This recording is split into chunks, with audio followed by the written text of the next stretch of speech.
Sarter is an innovator and entrepreneur and the head of off-grid design, where his goal is carbon neutrality in the converging fields of real estate, renewable energy, and EV transportation. His topic today is the silver bullet, achieving deep decarbonization and resilience through V2X technologies. So, John, do you want to bring yourself on the screen and start your slides? Sure, thank you very much. Good. Okay.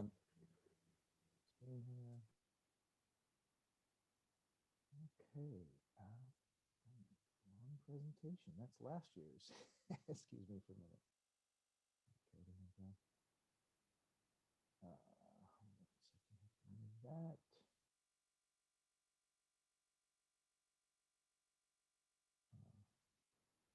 There we go.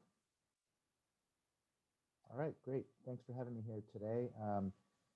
That was a mouthful of my intro of who I am. Sorry about that, but the title of my presentation today is The Silver Bullet, Achieving Deep Decarbonization and Resilience Through V2X Technologies. It's not going forward, so let's try. Last year, I gave a presentation at the San Diego Energy District Conference in part on virtual power plants and microgrids. And so basically a VPP, a virtual power plant, is an aggregation of renewable energy and energy storage resources for resilience and grid support. There's a number of really progressive utilities in the US and elsewhere who are developing VPPs. In the USA, Green Mountain Power has a pilot with 500 homes. They're putting Tesla power walls in people's homes for resilience and grid support. And that totals up to about 13.5 megawatt hours of aggregated assets. There's also a project in the Northwest from a utility called Avista Energy and local partners. They call it their Eco District, and it's a collection of commercial buildings in a campus area that will share energy and also provide grid support through solar and storage assets. And then in Utah, there's a project with Rocky Mountain Power and a private developer in Sonnen Battery that's providing 12.6 megawatt hours of virtual power plant and distributed assets throughout a 600 unit complex. And in California, Sunrun and some local CCAs in the Bay Area have announced that they're going to provide solar, discounted solar and storage to up to 6,000 homes and provide up to 20 megawatt hours of support. Grid support. So it's East Bay Community Energy, Peninsula Clean Energy, and Silicon Valley Energy, some very progressive utilities in the area here where I live. And they've announced this program, and the system will have two purposes: to provide renewable backup power, as we have these public safety power shutoffs, so this will help in that regard, and also enable these customers to band together and send electricity out to the grid with up to 20 megawatt hours of battery capacity. So that's pretty good capacity. Let's talk about capacity for a moment. So this project is up to Sunrun and the Bay Area CCA is providing up to 20 megawatts of battery capacity. But California actually has a mandate to provide up to 5 million zero electric vehicles by 2030. So let's look at what that adds up to in capacity. 5 million EVs with an average of 60 kilowatt hours per vehicle, which is actually pretty modest for today's standards, would equal 300,000 megawatt hours of energy storage. That's 300 gigawatt hours, and that's 250 times the size of the current largest grid scale energy storage system. But you're not going to use the full capacity of all those vehicles for grid support, obviously. So let's say you only use 10% of the capacity, and that knocks it down to 30,000 megawatt hours, which is still 25 times the largest current energy storage system of grid scale. But really 5 million is a pretty high number to hit. We're not going to get there right away. So let's take the number of 1 million EVs, which we should be able to hit with uptake targets relatively soon. So that still provides 6,000 megawatt hours, which is 5 times the largest current grid scale energy storage system. Plus, It's a widely distributed system of assets where you need them to provide resilience for the communities. As I was doing some research on this, I came across this program that had been developed in Maui called the Jumpstart Maui Project. And I'm going to run a little video on their program and how it worked.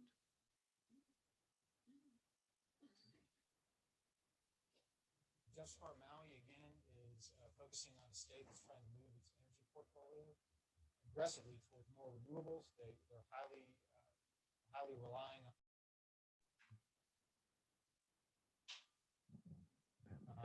basically fossil fuels, diesel oil today. The majority of the energy that they provide across the state, when in fact they're very solar rich.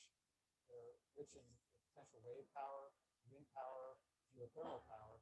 So as they bring more and more of the renewable energy sources online, they need a way to basically make that work with the utility and make that work with the energy consuming customers throughout the state. What they're anticipating is a much larger electric vehicle fleet.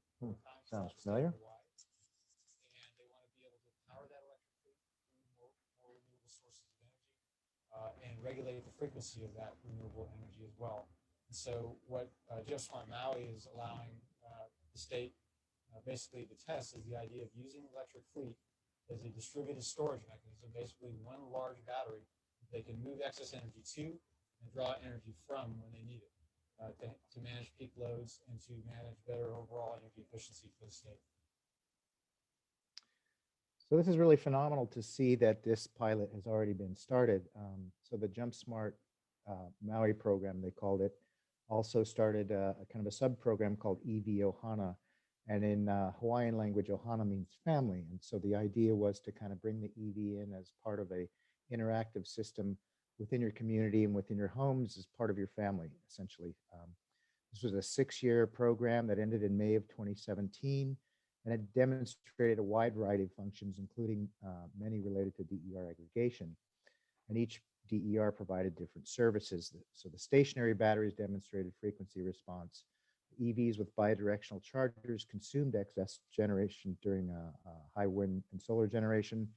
And then those EVs could discharge that electricity to the grid during the peak demand period of 6 to 9 p.m. It's exactly what we've been talking about. They also had 10 PV arrays at homes with smart inverters to provide voltage support to local transformers.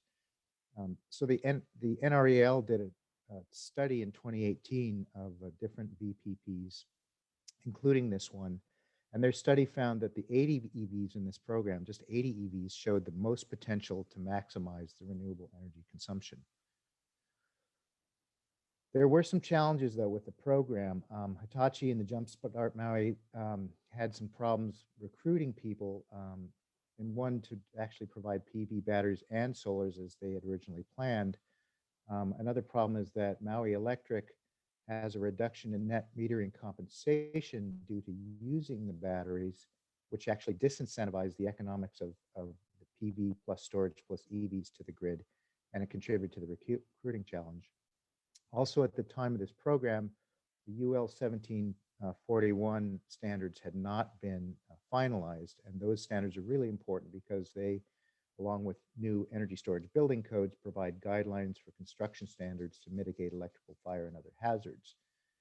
So without the 1741 standard, this equipment developer had really limited guidance on how to design a smart inverter to work with the MECO electrical grid. Now, at this time, of course, you probably all know the 1741 and also a new standard, IEEE 1547.1, which is a national standard, have been finalized. So that'll help streamline these types of projects in the future. So the NREL studies findings did find that shifting charging and avoiding charges helped reduce peak loads, as you can see in the graphs here, but not a great deal, which I was surprised about. And at maximum, the EVs, they found, provided about 3 kilowatts of peak load reduction through discharged electricity. And I wondered why only 3 kilowatts? It seemed really low to me. Hitachi also saw from the pilot that 14 to 31% of the EV batteries at homes would be available for discharge at peak times, while only 2.1 to 3.9% might be available for charging during peak solar generation. And then again, I wondered, why is only 2.4% available for charging during peak solar. Something's wrong with the equation here. So there were three really important key lessons that came out of this program. One is that the program relied on only one type of EV and charger, and the communication now protocols for CHAdeMO have been, well, were final and are finalized now, and CCS protocols are coming soon. And once this happens, you'll basically be able to use almost any electric vehicle for this type of grid integration and V2X technology. And also for grid integrated inverters. So these standards have been developed and are functional. The second lesson is that the EVs were actually disincentivized and prohibited in some cases from discharging most of their battery capacity during peak demand periods. And part of the reason for this was that Maui Electric had a rule that all exported generation has to consist of 100% renewable electricity. So there's only so much of that to go around, and an electric vehicle can actually charge from the grid as well, as you know, which might not be 100% renewable. So because of these factors, the EV discharge during peak periods was limited to less than 1 kilowatt for no more than 30 minutes at the peak time of use from 6 to 9 p.m., which is crazy. It defeats the whole purpose. So this is why only 3 kilowatts of peak load reduction was achieved in the evenings, and also why only 2 to 4% of the battery was available for peak solar uptake the next day, because if you can't discharge that battery, then you're not going to have the capacity to recharge it the next day, right? Excuse me. So thirdly, the ability of EVs to provide grid services depended more on the charging schedules and the EV locations compared with the stationary assets. Excuse me. Because EVs are mobile, obviously, and aren't always connected to the grid when called upon. And then when the EVs are connected to the grid, they might already be near full charge and thus limited in their ability to consume excess generation. So including more workplace charging in the program would have resulted in higher EV performance, because the EVs charging at work would likely have a lower state of charge compared with those charging at home during the day. But what's really necessary is a shift of awareness in the consumer so that people understand that it's better to go to work or stay at home with their vehicle with less than a full charge in the morning, and then charge it to full capacity while at work or at home during peak solar, and then use that energy during the evening peak times of use. And it's really important also for the utilities to incentivize that behavior and financially incentivize them to educate them to do so. Anyway, the program validated that EVs can really be part of a smart grid. And the president of Hitachi Advanced Clean Energy said that the project demonstrates how the electricity demands of the utility grid, the home, and the businesses can be satisfied with the integration of EVs. And it also really showed that the impact of the program really increased the adoption of electric vehicles on the roads in Maui, which you can actually see quite a few of now. So that the total impact of the concept is that it really increases the value of owning an electric vehicle. It's providing you mobility, hopefully monetization through the right tariffs, and also resilience for your homes, businesses, and communities, which will help increase the adoption of electric vehicles, which organically increases the capacity of the VPP as you go forward. So the growth is symmetric with the needs of the grid as the EVs are added. And if you add solar, the V2X and virtual power plant capacity grows equally as well, and you're providing more renewables where you need them. So there are some enabling technologies coming into play that have been talked about a little bit before me, and that will easily allow consumers to become prosumers using the energy storage in their EVs, and that these technologies are either here now or coming soon. There's a product called Quasar from Wallbox that will provide up to 7.4 kilowatts for V2X. The cost is around $4,000. It's a single charger, and the compatible EVs now are Nissan and Mitsubishi, basically anything with CHAdeMO. But as I said, the CCS protocols are coming soon, which will allow virtually any vehicle to become enable V2X. And then also the Asiaco Decibel program not program, but product is a 15.2 kilowatt solar inverter combined with the V2X capabilities of bidirectional charging. It also is a dual charger that'll do either AC grid charging plus or DC solar charging directly from your solar and EV discharge. The cost of this, as Pierre said, is starting around $4,000, actually $49.99. And compatible EVs again are Nissan, Mitsubishi for now, with Chatamo and the CCS coming soon. There's also a lot of great commercial and fleet chargers coming out from Nuvi, Fermata, and ABB, for instance. But I'm kind of focusing more on the residential at this point. So one thing that's really important is the functionality and the engagement of the user interface in order to really engage the prosumer. So the Wallbox Quasar has an app and tablet version from any device that monitors consumption. You can program to charge it off peak. You can program it with a variable charging current, so you can prioritize loads in your house or the vehicle, and you can lock the charger remotely as well. The Asiaco Decibel program has quite a bit more robust user interface. It allows you to use blackout power to power your grid outages in your home. You can power your home and EV directly through your solar, as I said. It also has a function that will allow a power boost to the vehicle if you want to prioritize charging. And then it has an energy management system that kind of monitors everything going on in your home called Orchestrate to help you reduce your energy costs and your carbon footprint. And this screen here kind of shows everything that's going on in your home, how much power your home's using, whether the power is coming to or from the grid, what's happening with your solar, if it's producing, what your state of charge is in your stationary energy system, and what each vehicle might be doing, either charging or potentially discharging. It also has the dual charger, as I said, so you can charge 2 EVs at one time. It's indoor-outdoor rated and designed to minimize wall space. And the mobile app control allows remote monitoring control of solar generation, backup power, and EV charging from anywhere in the world. Excuse me. Another really cool function of this that I'm particularly fond of is that it will enable the use of DC power in your homes, because it's a DC to DC inverter as well. So you can take the DC from your solar and power DC panels and loads in your home directly, which will create quite a bit of efficiency in the home building environment. So another thing that's really important from my opinion is the interoperability of the ecosystem as a whole.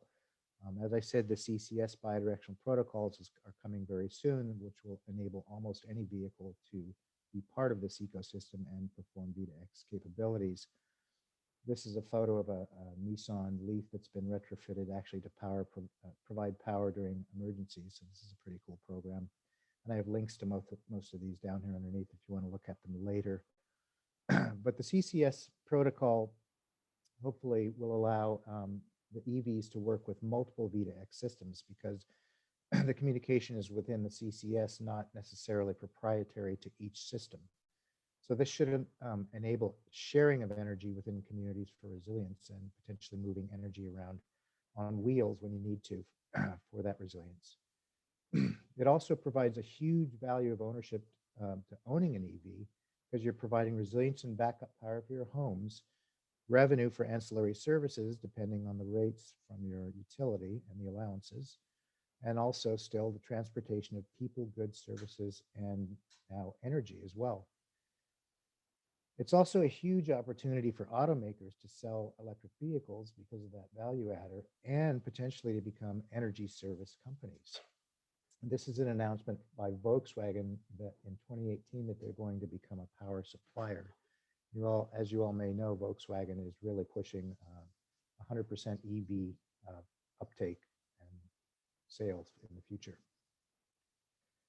So in closing, it's really hard to see disruption coming. This is tremendously disruptive and radically innovative technology. And these are two photos about 10 years apart from New York City on Fifth Avenue, where in the first photo, you can only spot one vehicle. And in the second photo, 10 years later, you can't even spot the horse and carriage. So Of course, opportunity is the partner of disruption. So now we have a historical opportunity to increase the value of owning and leasing EVs, which will facilitate a rapid transition to zero electric vehicles and EVs, create unprecedented resilience with that V2X capability, enable the cost-effective storage of basically all the renewable energy we can throw at it, because the VPP grows exponentially as the vehicle fleet increases. And when I say fleet, I mean everybody's vehicle. This will help accelerate a zero carbon transportation and built environment, and can actually completely levelize the demand, supply, and cost of energy. So all these really spiky supply and cost spikes throughout the year that really cost the consumer a lot of money can greatly be levelized, and help transition to a widely distributed and highly resilient grid, which will also create equity in the energy markets for everyone. So the reason I called my presentation the silver bullet is a lot of people are fond of saying it's not a silver bullet approach. It's really going to have to be silver buckshot to help solve climate change. But really, this technology is as close to a silver bullet as I've seen, because it helps create virtual power plants that can grow organically in tandem with increased adoption of electric vehicles, the increased growth of site-based renewable energy, which is really where you need it in the first place, the growth of renewables and EVs while minimizing grid impact, maybe not without entire impact, but it helps everything work together while providing zero carbon transportation in buildings, higher renewable penetrations, lower carbon communities, equity and energy, and resilience for everybody. So thanks for your time, and I'll be happy to take any questions now.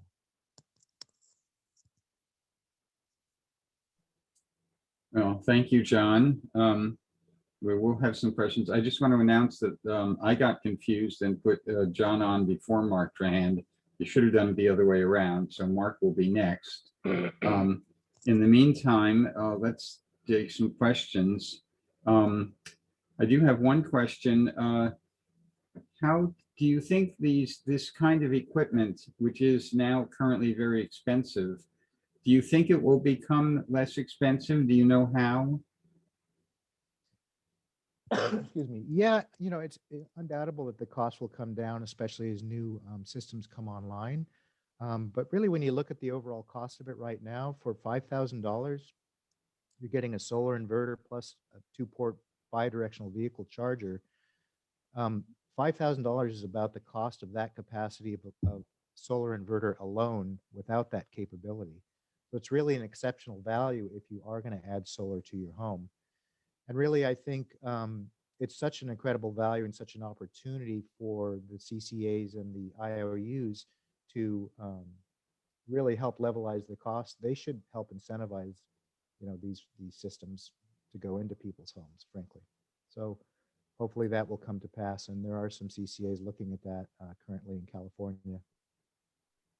Now, in California, this whole issue of V2G or even V2H is kind of tied up in a regulatory thing with a series of pilots, but no clear regulatory guidance yet.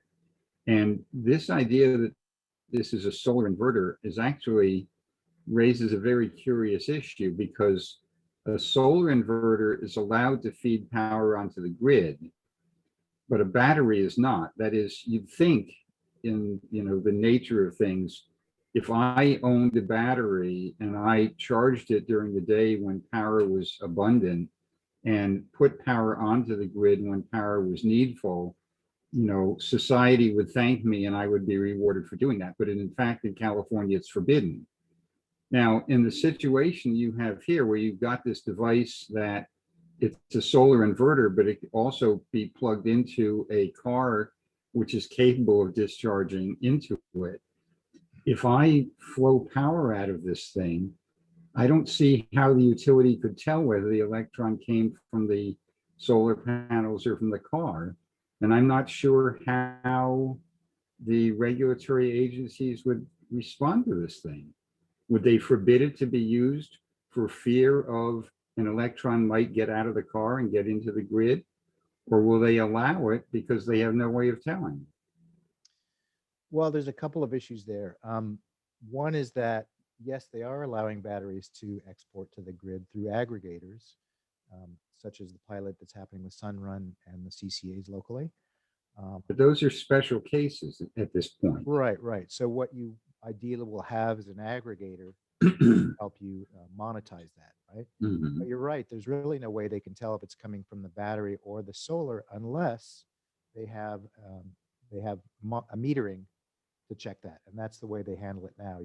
They've got multiple meters. At Well, the yeah, site. but Yeah. in that case, I mean, if I do an install and I have a separate battery, then they insist I put a battery between the, a meter between the battery and everything else. But in your integrated device, I don't see how they would be able to tell. Would Well, that mean that they would forbid it? no, it's actually being certified, so it'll be interesting to see. That's a good question. I don't have the answer to that as to how they'll tell if it's coming, because it's coming through a combined device rather. How will they know where it's coming from? That's a Right. really I good mean, point. the rule is entirely arbitrary. So Right, right, in a perfect world, they just give up on the rule, but we'll see. right, right. But it is currently very close to CEC certification, so they've obviously got it worked out somehow. That's a Well, really good question for the manufacturer that I will put to them, definitely. yeah. Mhm. You mentioned that the 1741 has been standardized. And my understanding is that there's an extension to 1741 that addresses some of these issues. Could you speak a little bit to where 1741 stands now, especially with respect to bidirectionality? Well, 1741 was the interconnection for battery systems, essentially. And, the bidirectionality of the vehicle is really not any different than a stationary battery if the point of connection is a fixed location, which is the case with the Asiaco product. So if it was the vehicle itself that can discharge to grid anywhere it is, then that's a whole different thing. They wouldn't know where or when vehicles would be trying to discharge. There's a whole working group in California to try and address that. But it seems like a much better and more elegant and more controllable solution to have that single fixed point of discharge that they can, you know, send signals to and discharge through. That's more of a controllable. I haven't read up on the new 1741 supplement yet, so I can't speak directly to that, but I will look into it. And what is 1547.1? What does that cover that 1741 doesn't? It's a national standard by IEEE to really address it in multiple states, you know, beyond 1741. There again, I don't know all the pertinent details of it, but it's more of a nationalized standard. But for covering the same thing or covering communication or something? Communications also, yes. Okay. And how is CCS going to be different from the CATMO standard? It's really probably not going to be any different. It's just a matter of them working out the communication protocols, which they haven't done. CHAdeMO was developed by Nissan specifically for that bidirectional capability because Japan's been doing this for a number of years. Right. and CCS just didn't really see the value of it until recently. So from what I understand, there's a lot of industry pressure for them to move forward with that development. With CCS? Yes. Will CCS be a superset of CHAdeMO then? I'm sorry, will it be what? Will it be a superset? A superset? Yeah. I don't know what that means exactly. That a device which is, will it be backward compatible, maybe is another way to say it. Say that again? Will it be backward compatible? Yes. Yes. Yeah. Bidirectional. That's the whole point of developing. No, but what I mean is if a car has a CHAdeMO connector, can it connect to CCS and still work absent the advanced features of CCS? I'm not entirely sure what you're saying, but really all it's going to take is a software upgrade Not, Okay. not any hardware change out if that's what. Okay, yeah, that's kind of what I'm asking. Yes, All right, so mechanically it'll be the same that's right. in terms of the connector. That's right. Okay, and the protocol will be an extension of the protocol, which can be upgraded by a software change. Correct. Yes. Okay, so there won't be a necessity to change the hardware. Right. Okay, that's good. Mhm. Okay, all right, well, it's time to